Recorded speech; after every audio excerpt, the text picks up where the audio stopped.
Hello and good evening po sa inyo guys.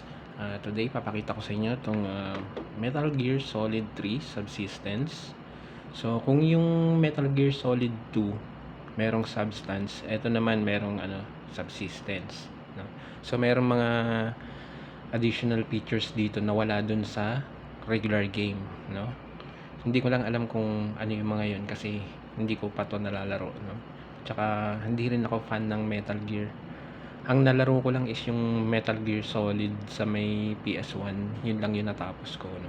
Yung Metal Gear Solid 2 naman, nalaro ko lang siya pero hanggang dun lang sa may tanker.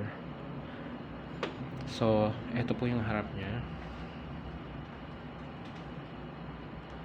And this, yung side. And then, ito po yung back. And then, dito na tayo sa loob.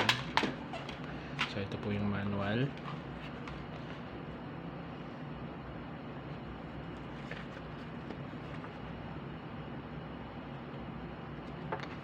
Maganda daw yung mga boss battles dito eh. Pero siguro someday baka laruin ko din to, try ko lang. Yung friend ko ang mahilig dito sa Metal Gear.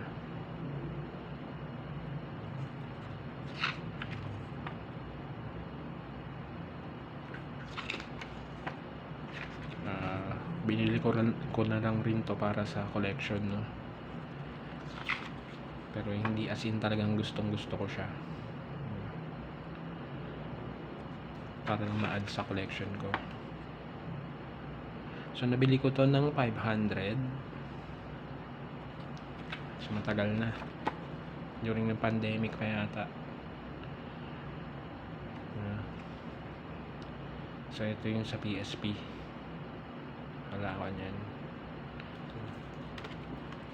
And then dito tayo sa disc.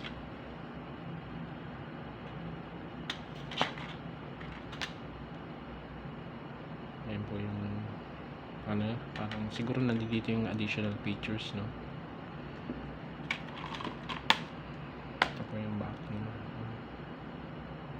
Okay, so yun lang po guys. Thanks for watching. Please don't forget to subscribe, or kung hindi nyo gusto mag-subscribe, pwede naman i-like and share itong video. Thank you and God bless.